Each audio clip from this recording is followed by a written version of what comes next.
नमस्कार बच्चों, आज हम क्लास 7th में चैप्टर 7 का ए गिफ्ट ऑफ चप्पल्स का पढ़ेंगे। स्क्वाक पैराग्राफ से। Squawk there was lawless the railing again. धड़ाम से ज़ोर से आवाज़ करते हुए there was lawless drilling again. एक बार लॉलिस वापस पुनः रेल जो है पट्टी से उतर गई। अम्मा केम ए वेल फ्रॉम द गेट। दरवाजे से जोर से आवाज आई अम्मा। वेल का मतलब पुकार, आवाज। अम्मा ओह अरे। Ravi send that beggar away cried his mother from the back veranda. Ravi send that beggar away, इस भिखारी को कहीं और दूर भेज दो। उसकी माँ जो है वरांडा के पीछे से जोर से चिल्लाई, जोर से बोली, इस भिखारी को कहीं और दूर भेज दो। वेहर she was chatting with Tapi, जहाँ पर वह तापी से बात कर रही थी। चैटिंग बातचीत करना। He has been coming here every day for the past week. He has been coming here, वह यहाँ पर आ रहा है प्रतिदिन। Every day for the past week, पिछले सप्ताह से लगातार जो है वो यहाँ पर आ रहा है। Has been coming and it's time, और अब समय आ गया है कि he found another house to beg from. अब समय आ गया कि उसे भीख मांगने के लिए, भिक्षा मांगने के लिए उसे कहीं ही फाउंड, उसे कोई दूसरा घर अब ढूंढ लेना चाहिए। बेग है ना, भिक्षा मांगना, भीख मांगना। This is the first of the main verb beg, भिक्षा मांग, beg, bag, bag. Pati exclaim to Tapi, Pati ने तापी को हमजा कर स्पष्ट करते कहा। अगला paragraph, Mridu and Meena followed Ravi out. Mridu और मीना जो हैं वो रवि के पीछे पीछे बाहर गए। The beggar was already in the garden, भिखारी पहले से ही बाग में था, बगीचे में था। गार्डन मीन्स बगीचा, बाग, you know very well. Garden means बाग या बगीचा। Making himself quite at home, जहाँ पर वह अपने आप को आरामदायक स्थिति में कर रहा था। एट होम का मतलब क्वाइट एट होम मतलब बिल्कुल आरामदायक स्थिति में। He had spread his upper cloth, यहाँ पर पास्ट परफेक्ट टेंस यूज किया गया है। हेड के साथ थर्ड फॉर्म स्प्रेड, तीनों फॉर्म से होते हैं। स्प्रेड पर उसने अपना ऊपरी वस्त्र, अपर क्लोथ, ऊपरी वस्त्र को उसने फैला लिया था।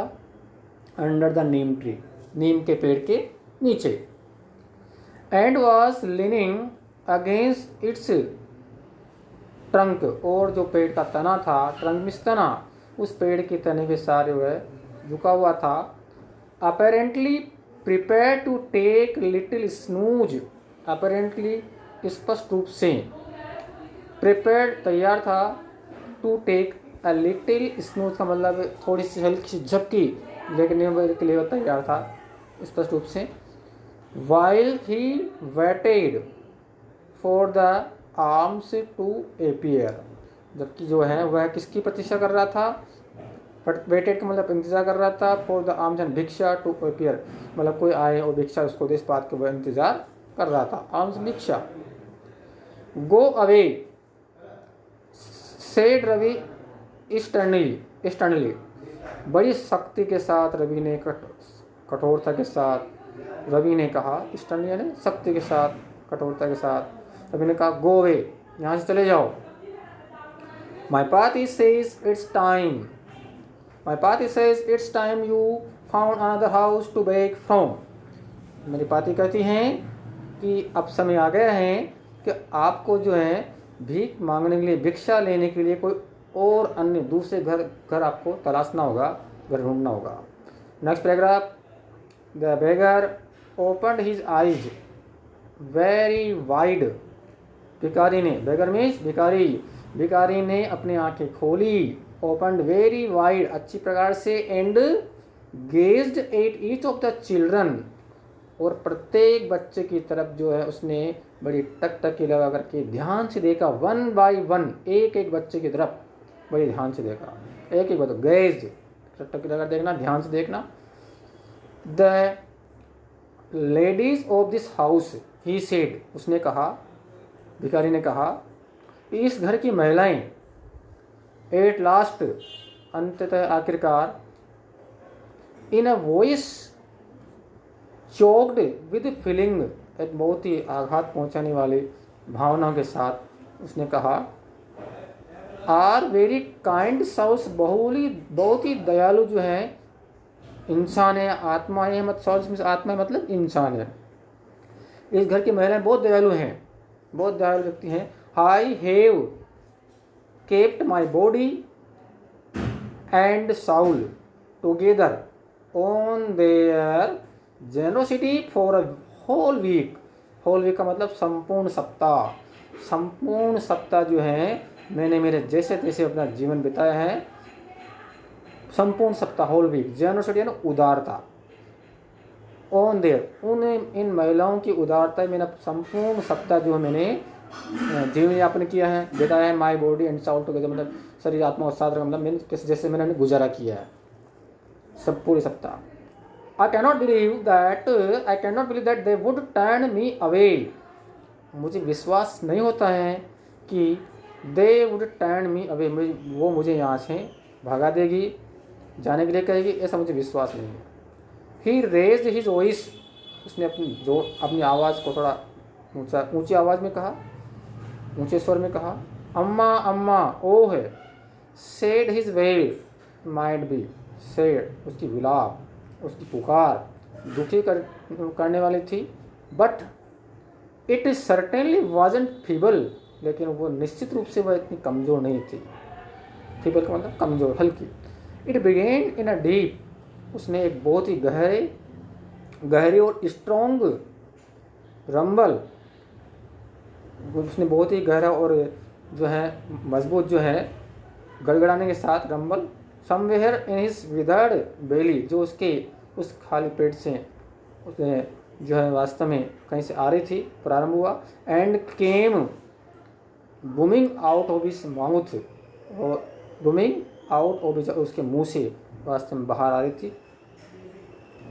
With its few remaining teeth stand brown with betel chewing, और विद इट्स फ्यू रिमेनिंग, उसके जो कुछ दांत थे वो stand brown with betel chewing, पान के चबाने से उसके कुछ हाथों पे जो भूरे रंग के धब्बे इस प्रकार से लगे हुए थे, दाग लगे हुए थे। Stand brown with betel chewing, पान को चबाने से, बीटल च्यूइंग का मतलब पान चबाना। स्टैंड ब्राउन, भूरे रंग के दाग उसके कुछ दांतों पर लगे हुए थे। Ravi tell him that's nothing left in the kitchen, Ravi tell him, उससे कहो, देयर इज नथिंग, कुछ भी नहीं है, लेफ्ट इन द किचन, रसोई में कुछ भी नहीं है, कुछ नहीं बचा है। कॉल्ड रुक्कुमणि, रुक्कुमणि को ने रुक्कुमणि ये आवाज़ दी। And he is not to come again, और उससे कहना कि he is to not to come again, यहाँ पर वो दोबारा नहीं आए। टेल हिम दैट, उससे ऐसा कहो। शी साउंडेड फेड अप, वह अब उब गई है, उगता गई है, fed up. Ravi didn't have to repeat it, Ravi को इन सब चीज़ों को दोहराने की ज़रूरत नहीं थी। रिपीट को दोहराना। It all to the beggar, इन सब बातों को भिखारी को कहने के लिए इन सब बातों को दोहराने की आवश्यकता नहीं थी।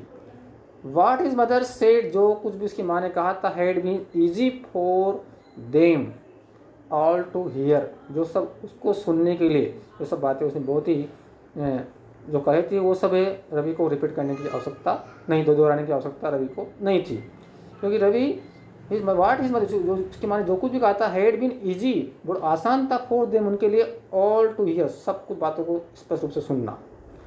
There under the neem tree, उस पेड़ के नीचे, उस नीम पेड़ के नीचे, नीम के पेड़ के नीचे, द बेगर सेट अप, भिखारी खड़ा हुआ, एंड साइड, और गहरी सांस ली।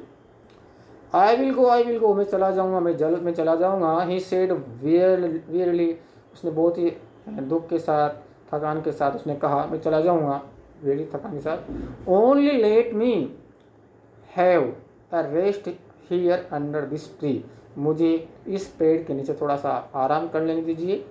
The sun is so hot, सूर्य इतना गर्म है। The tar has melted on the road, कि उस सूर्य की इतनी तेज़ गर्मी है कि सड़क पर उस सूर्य की गर्मी से जो तार है, जो डामर है, वो पिघल चुका है, पिघल गया है। Present perfect tense is used in this sentence. My feet are already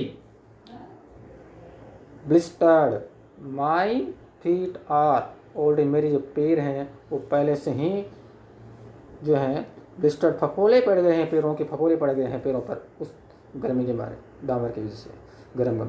he stretch out his feet to show large pink peeling blisters on the soles of his bare feet, उसने अपने नंगे पैरों को जो है उसने दिखाया, जिनके पिंक गुलाबी पीलिंग ब्लिस्टर्स, छिलके के चमड़ी जो है, ब्लिस्टर्स जो उसके छिल पड़ गए थे पैरों में, blisters on the soles of his bare, उसके नंगे पैरों में, जब पैरों के तलवे होते हैं उन तलवों पर फफोले पड़ गए थे। उन फफोलों की चमड़ी जो है उसने उस दिखाने के लिए उसने अपने पैरों को फैलाया। He stretch out his feet. Okay bye, thank you.